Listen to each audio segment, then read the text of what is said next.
趁着跨年休假期的礼拜五，避开车潮，前往太鲁阁，走苏花公路，途经崇德，往左呢拐个弯，先到清水断崖看一下大名鼎鼎的台湾八景。今天呢有些阴沉，但是呢没有下雨，观光客倒是不少，许多从世界各地来的韩国人、日本人、东南亚人、欧美人士，但台湾人相对的感觉数量就比较少了。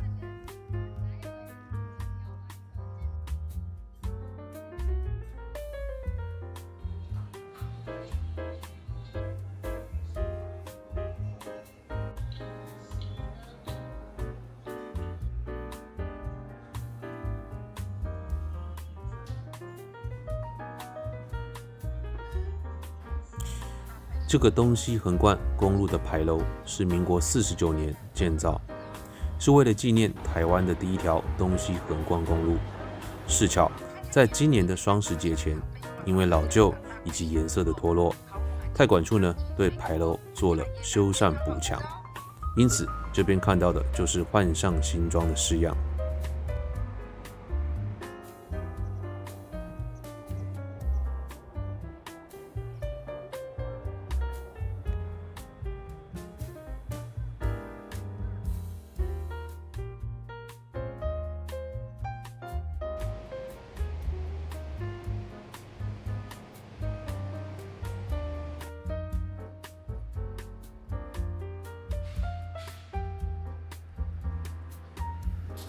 把车子停在白杨停车场，从这边往隧道里的白杨步道入口，只需要走一小段的距离。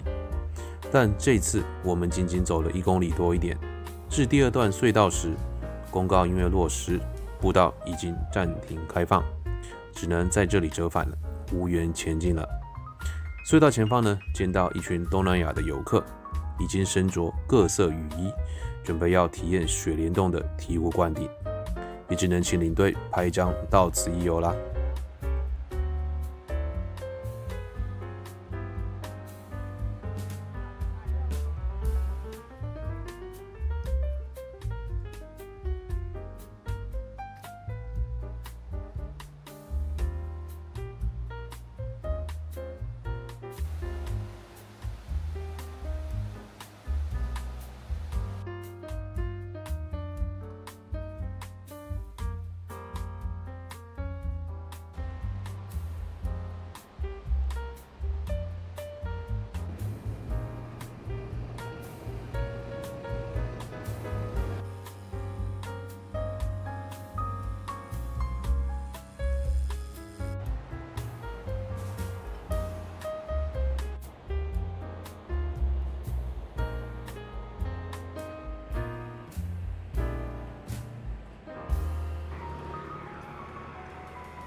晚上呢，下榻在台电的天祥休闲会馆，它的位置在天祥青年活动中心的侧旁，在天祥天主堂的后方，不令人注目，但是现场也没有告示说明。场地清幽，四下极静，后方的空间满是落叶，这是给台电员工的付费住宿与休息的旅社，价格呢比较实惠。虽然不是新颖的样式，但是卫生与清洁也是一丝不苟。举目所及呢，没有显眼的尘埃。我们所在的2号房就在大厅一侧，入内后的左侧即是。只是在周五这天仍然是个上班日，整个建筑没有其他的住客。我们洗澡、如厕都要走到走廊的末尾，在四下无人的时候，多少有些疑神疑鬼。早上一扫阴霾，天上已经没有乌云，除了山间的鸟语花香，就只有自己散步时鞋底的沙沙声响了。旅行时我最期待的不是名山大川，其实正是这样的清晨。清晨就像一杯毫无杂质的清水，透明，而且令人清醒。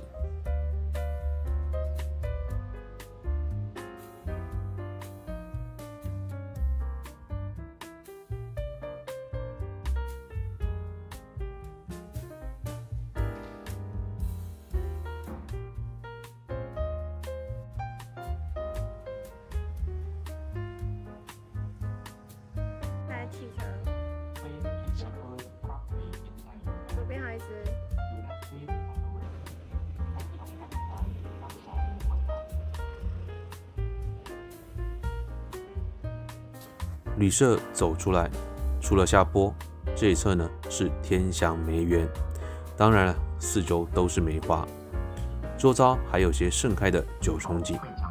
此处有些中式餐厅以及 7-Eleven， 在这呢带了早餐，我们穿越普渡桥，信步往祥德寺走去。过了利物溪大门这一侧，有位妇人坐在阶梯上，前方摆了个钵，我给她奉献了几个硬币。这里尽是爬升的阶梯，对于长辈来说可能需要休息半晌，但是呢景致秀丽，可以从植栽中望见溪流对岸，或近或远都有可看之处。游客尚少，气温宜人时，在这里散步可以谓人间仙境。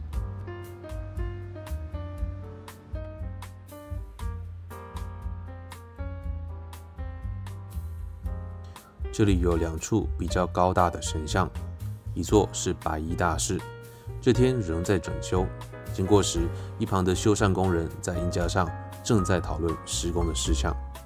另一座呢是大雄宝殿一旁的地藏王菩萨，可谓金光闪闪，豪气万千。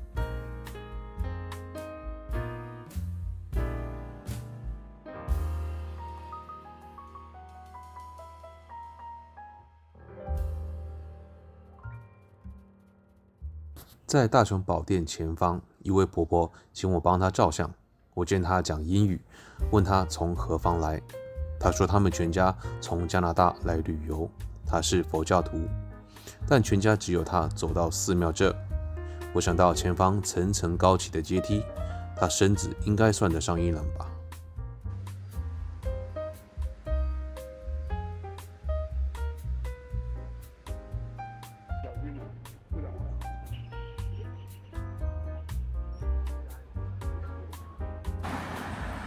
我们现在的车子停在绿水这一站，那等一下等310的太鲁阁线到了之后呢，我们过2站要到九曲洞去，所以时间要抓对。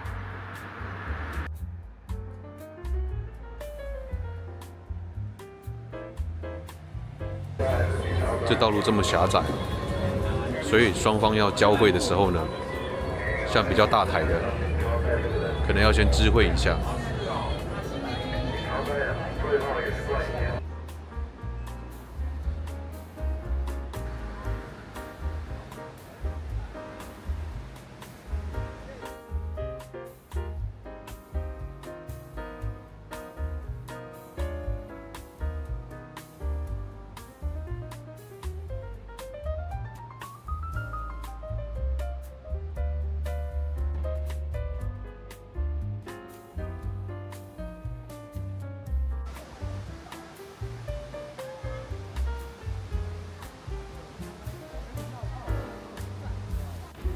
九曲洞位于太鲁阁峡谷，长700公尺，沿着高山深谷步行其中，可以欣赏利物溪湍急的景色。峭壁上的地形，比如断层、节理、褶皱以及延伸植物等，令人叹为观止。这条步道原来是中横公路，民国85年九曲洞隧道通车后，改为油气步道。它保留了原始的隧道以及山壁，展现当时的修建工法。步道的附近断层裂缝清晰可见，代表地壳运动的岩石断裂错动。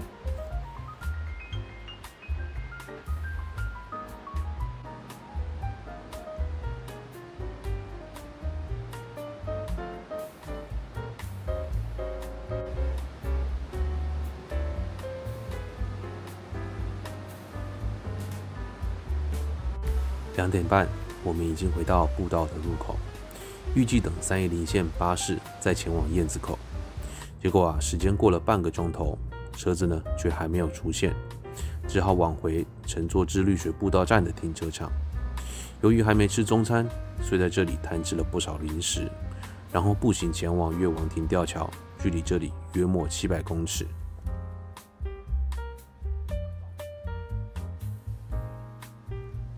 设置这座吊桥的起因是在1914年时的太鲁阁战役后，日本警察为了加强对太鲁阁族部落的治理而建成的。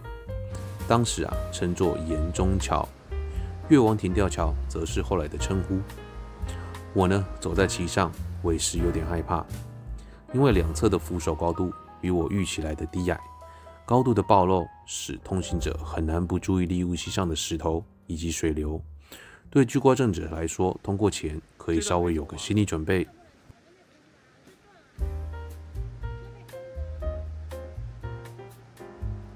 本来呢，想要完整的把绿水步道走完的，但是刚要开始的时候，就发现有了个告示，写可能因为坍方或者是因为落石的缘故啊，中间最漂亮的那一段断崖的部分给封起来了，所以走不了多久，中间就有一大段是不能通行的。那现在就还是先走一段，等走到不能通行的时候，我们再折返。结果啊，封路的地段比我想的还要前面。这边呢，一看到了小山洞，它就封起来啦。好，绿水步道呢，我们可以说等于什么都没有看到，因为断崖也没走，山洞也没走，大概只走了300多公尺，我们就折返了。唯一让我们觉得绿水步道有绿的感觉的，大概就是这一滩清澈的池子了吧。哈啦，结果绿水地质馆也撤掉了，好像荒废好一段时间了，里面呢已经生灰尘以及感觉陈旧了。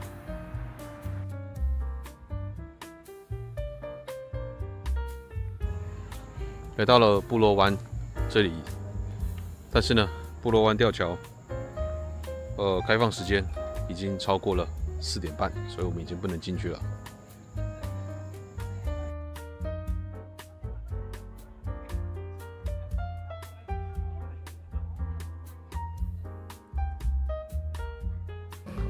我们开车来到今晚要住宿的地方，我们车子呢就先停在这里，先在这个附近呢找个晚餐吃一吃，然后再开车过去。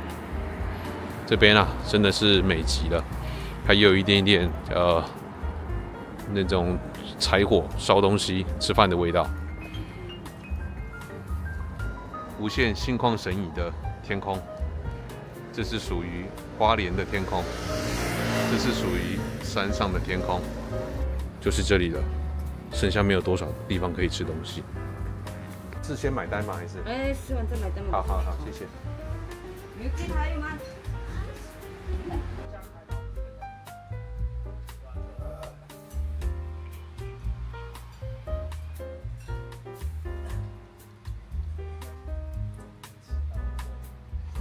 弟弟，你们在放什么啊？那是水鸳鸯吗？水鸯鸯哦。这个社区叫做可乐社区，实际上的地址是花莲县秀莲乡富士村，所属的部落是太鲁阁族。部落的原意为珊瑚礁，引申为珊瑚礁丛生之地。而最早迁至此地的是卡鲁给社人，而汉字翻译卡鲁给为可乐的意思。村人的祖先本来住在沙卡党西上游西岸之三角锥山腹，一座隶属于喜拉杠旧社的葛勒义小社。民国3年的太鲁阁藩讨伐之役后，被日警迁至现址。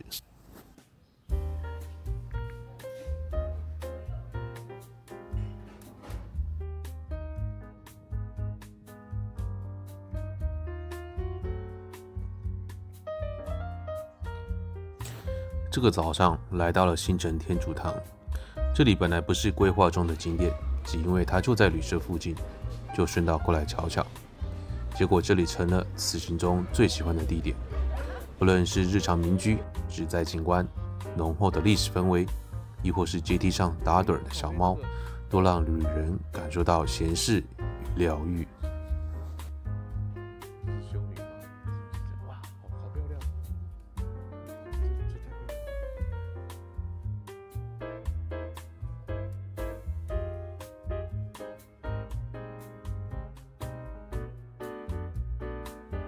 新城乡原来是太鲁阁族与阿美族男士的群居地。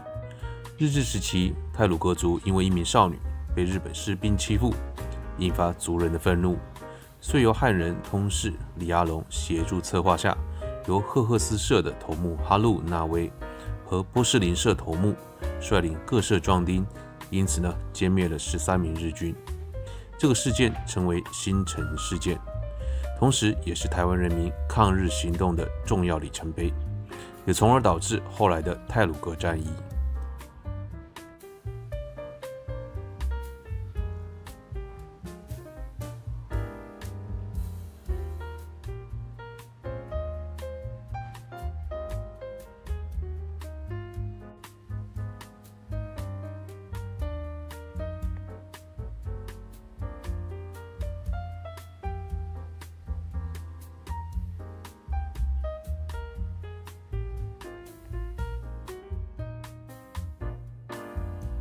在纪念军警殉难者后，日本政府于大正3年在这里建造纳古堂，后来又在旧址建造了神社。战后日本人返回了日本，神社部分建筑遭到了破坏。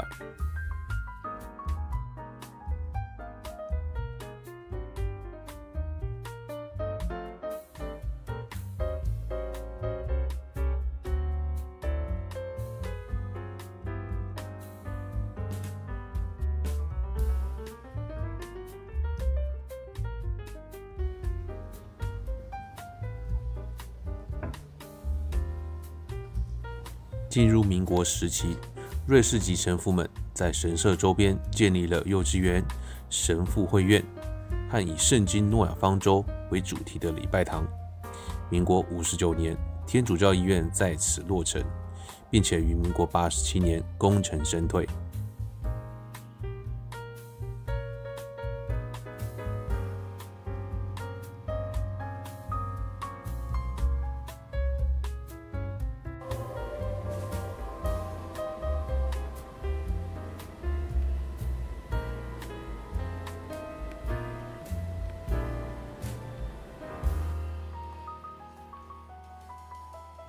这天呢，陆续又造访了48高地、松原别馆。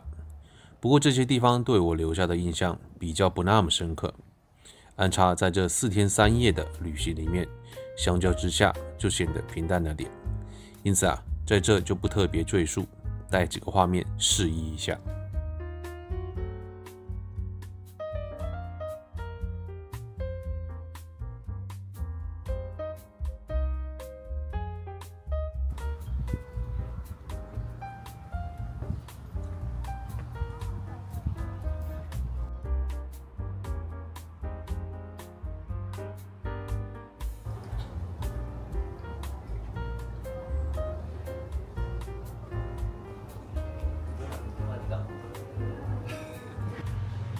这个晚上天气一发冷了起来，我们早早的带了晚餐回民宿。我整理了这次旅行的照片以及影片，外头尽是卡拉 OK 的声响，以及飘来了阵阵烤肉的香气。在等待2024年的爆竹声响之前，我耐不住性子，就走出了屋外，在邻里间散步。没想到户外与室内的氛围截然不同，街上可以说冷冷清清。难道此起彼落的声响都是从室内散发出来的吗？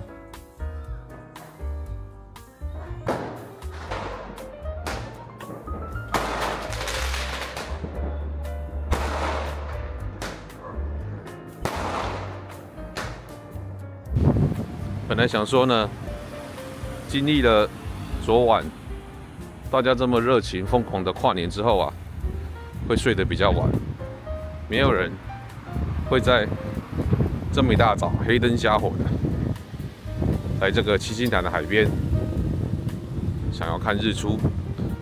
结果呢，跟我想的不一样，整条狭窄的滨海道路上密密麻麻的都是车子，甚至还有一些观光巴士进来。大概呢，还有再过20分钟，太阳就会露出来了。但不是很确定现在的天候状况。刚刚是有下一点点的小雨，哇，远方还繁星点点的。